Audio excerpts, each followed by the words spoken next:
How to stay consistent even when you are not feeling motivated. सबसे ज़्यादा ज़रूरी ये है कि उस टाइम आप कैसे कंसिस्टेंट रह सकते हो जब आप बिल्कुल भी मोटिवेटेड फील नहीं कर रहे होते हो। अभी ये वीडियो बनाने का हमें बिल्कुल भी मन नहीं कर रहा था, बिल्कुल मेरा दिमाग कह रहा था कि भाई छोड़ो इस काम को, बाद में करेंगे या कल करेंगे। लेकिन फिर भी हम जो है ये कैमरा उठा के, ट्राइपॉड उठा के फिर भी छत के ऊपर आके इस वीडियो को शूट करना स्टार्ट कर चुके हैं। कैसे?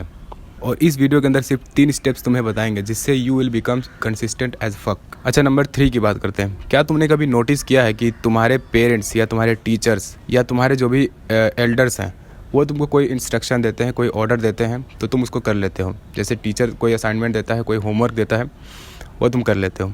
लेकिन तुम अपने आप को कोई काम देते हो, तुम खुद के लिए कोई गोल सेट करते हो, तुम अपना खुद के लिए कोई काम करने की प्लानिंग करते हो, तो क्यों उसको नहीं कर पाते हो? इसका रीज़न ये है कि तुम्हें वर्क करने के लिए कोई एक्सटर्नल मोटिवेशन चाहिए होता है, कोई बाहर से तुम्हें फोर्स करे काम करने के लिए, तब तुम जाके उस काम को करोगे। और जब तक तुम इस एक्सटर्नल मोटिवेशन के ऊपर रिलाई करते रहोगे, जब तक तुम इस एक्सटर्नल मोटिवेशन के ऊपर डिपेंडेंट रहोगे, तो तुम ऐसे ही जो है प्रोक्रेस्टिनेशन करते रहोगे, ऐसे ही जो है इनकंसिस्टेंट रहोगे हर काम के अंदर। कभी करोगे, कभी नहीं करोगे। जब एक्सटर्नल मोटिवेशन मिलेगा तो कर लोगे, जब नहीं मिलेगा तो नहीं करोगे। जैसे कहीं पे इंस्टाग्राम पे कोई मोटिवेशनल रील देख लिया तो मोटिवेशन आ गया, जब तक वो शॉर्ट टर्म के लिए मोटिवेशन रहेगा तब तक वो काम करोगे, फिर वो मोटिवेशन ख़त्म, काम ख़त्म।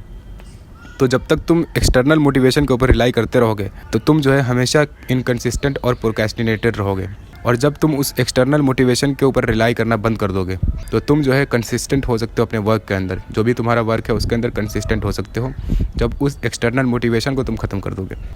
अब उस एक्सटर्नल मोटिवेशन को ख़त्म करने का सिर्फ एक तरीका है, वो ये है कि जब भी तुम्हें प्रोक्रेस्टिनेशन करने का मन करे तो तुम ये याद करो कि तुमने उस काम को क्यों स्टार्ट किया था, तुम्हारा पर्पस क्या था उस काम से। जब तुम्हें ये याद आएगा तो तुम अपने आप ही जो है उस काम के अंदर कंसिस्टेंट हो जाओगे। जब तुम्हारा पर्पस तुम्हें याद आ जाएगा कि तुम्हें कहाँ पहुँचना है, तुम्हारा गोल क्या है, क्यों तुमने इस काम को शुरू किया था, तो अपने आप ही तुम काम करना शुरू कर दोगे।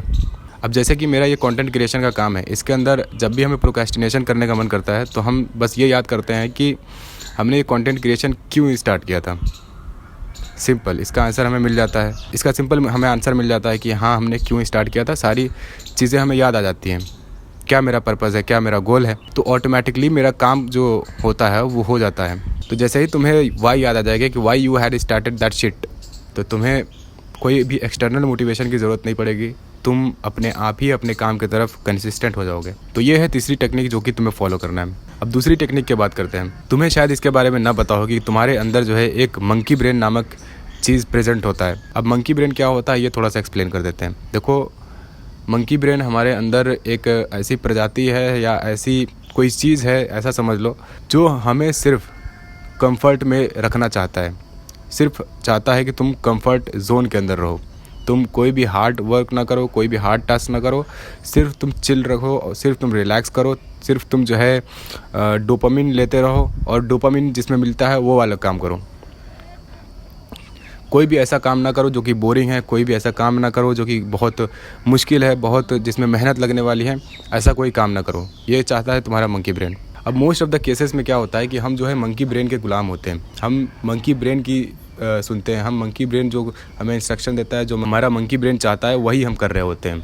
जैसे कि मंकी ब्रेन ने कहा कि चलो थोड़ा सा इंस्टाग्राम रील्स पे स्क्रॉल कर लेते हैं, मंकी ब्रेन ने कहा चलो थोड़ा सा वीडियो गेम खेल लेते हैं, फ्री फायर पबजी खेल लेते हैं, यही सब चीज़ें हम मान रहे होते हैं। ये जितने भी इंस्ट्रक्शंस हैं ये हमारे मंकी ब्रेन की तरफ से आ रहा होता है। अब जब तक ये मंकी ब्रेन तुम्हें कंट्रोल कर रहा होता है, जब तक ये मंकी ब्रेन तुम्हें कंट्रोल करेगा, तब तक तुम अपनी लाइफ में कोई भी प्रोग्रेस नहीं कर पाओगे, कोई भी गोल को अचीव नहीं कर पाओगे, बिल्कुल भी कंसिस्टेंट नहीं रह पाओगे जब तक ये तुम्हें कंट्रोल करता रहेगा, तुम्हारा मंकी ब्रेन। अब करना क्या है? करना बस ये है कि जब भी तुम्हारा मंकी ब्रेन तुम्हें कोई गलत काम करने के लिए कहे, जाहिर सी बात है मंकी ब्रेन गलत ही काम करने के लिए कहेगा, जो तुम्हारे लिए अच्छा नहीं है, जो तुम्हारे लिए कोई भी बेनिफिशियल नहीं है, वही चीज़ें तुमसे करवाएगा मंकी ब्रेन। अब जब भी तुम्हें जो है ऐसा कुछ इंस्ट्रक्शन दे तुम्हारा मंकी ब्रेन, तो तुम्हें उसको नो बोलना है। जैसे कि इंस्टाग्राम रील्स स्क्रॉल करने का तुम्हें ख्याल आया, ये एक्चुअली तुम्हारा मंकी ब्रेन तुम्हें इंस्ट्रक्शन दे रहा है कि इंस्टाग्राम रील्स स्क्रॉल करो। तुम्हें उसी टाइम नो बोलना है। मोबाइल को साइलेंट कर दो, फ्लाइट मोड पर डाल दो, साइड कर दो, एकदम बंद कर दो। तो यहाँ पे तुम्हारा जो मंकी ब्रेन है वो हार जाएगा, तुम जीत जाओगे। और ऐसे ही जितने भी तुम्हारे बैड हैबिट्स हैं जो तुमको मंकी ब्रेन तुम्हारा करवाता है, इन सब को तुम ऐसे ही नो बोलते रहो। अच्छा, एक और एग्जांपल लेते हैं। जैसे कि तुम्हारा काम है स्टडी करने का, तो जैसे ही तुम स्टडी करने जाओगे तो तुम्हारा मंकी ब्रेन वहीं पे तुमको अटैक करेगा और वो तुमको हज़ार तरीके की डिस्ट्रैक्शन देने की कोशिश करेगा, हज़ार तरीके से तुमको डिस्ट्रैक्ट करने की कोशिश करेगा ताकि तुम जो है स्टडी ना कर पाओ। क्योंकि स्टडी एक हार्ड चीज़ है, पढ़ाई करना एक मुश्किल काम है और मंकी ब्रेन तुम्हारा चाहेगा नहीं कि तुम मुश्किल काम करो। तो जैसे ही तुम पढ़ने बैठने जाने की कोशिश करोगे तो तुम्हारा मंकी ब्रेन कहेगा चलो पहले तो कुछ खा लेते हैं, फिर कहेगा चलो थोड़ा सा फिर से स्क्रॉल कर लेते हैं, या फिर कहेगा चलो सो जाते हैं, नींद आ रही है सो जाते हैं। हज़ार तरीके के बहाने तुमको देगा ताकि तुम उस काम से डिस्ट्रैक्ट हो जाओ। लेकिन अगर तुमने अपनी मंकी ब्रेन को साइड में करके अपना जो जितनी भी ये आवाज़ें आ रही तुम्हारे दिमाग के अंदर उसको साइड में करके सिर्फ तुम पढ़ने बैठ जाते हो, जाके सिर्फ स्टडी टेबल पे जाके बैठ जाते हो, तो तुम जो है पढ़ लोगे, तुम्हारा जो स्टडी का काम था वो हो जाएगा। लेकिन अगर तुम इन आवाज़ों के चक्कर में रह गए, जितने भी तुम्हारे अंदर डिस्ट्रैक्शन के साउंड्स आ रहे हैं तुम्हारे दिमाग के अंदर, उनके चक्कर में अगर तुमने उसकी बात मानते गए तो तुम्हारा ना पढ़ाई हो पाएगा ना कुछ हो पाएगा, फिर से तुम इनकन्सिस्टेंट रह जाओगे। तो इसीलिए जो है destroy your monkey brain. Tip number 1 ये है कि make a simple goals, make a simple routines. तुम्हें इतने लंबे लंबे रूटीन्स बनाने की कोई ज़रूरत नहीं है, तुमको महीने भर की रूटीन्स बनाने की ज़रूरत नहीं है, तुम्हें अगले सिर्फ एक हफ्ते की रूटीन बनाने की ज़रूरत है। तुम्हें नेक्स्ट 7 डेज़ के जो है गोल्स बनाने की ज़रूरत है, सिर्फ इससे ज़्यादा तुम्हें कुछ नहीं करना है।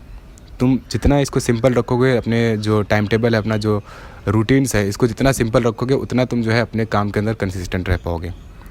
और इसको जितना तुम कॉम्प्लेक्स बनाते जाओगे, अपना जो गोल है, अपना जो रूटीन्स है, इसी को कॉम्प्लेक्स बना दोगे तो तुम एट दी एंड जाके प्रोक्रेस्टिनेशन करोगे, फिर इनकन्सिस्टेंट रह जाओगे और अपना काम वाम छोड़ के फिर से तुम वही एवरेज लाइफ के अंदर आ जाओगे। तो इसीलिए जो है अपना जो गोल्स है, अपना जो रूटीन्स है, अपना जो टाइम टेबल्स है, उसको जितना हो सके उतना सिंपल बनाओ, जितना हो सके उतना ईजिली अचीवेबल बनाओ, ताकि तुम उसको, तुम्हारे दिमाग को ये ना लगे कि बहुत हार्ड टास्क है मंकी ब्रेन।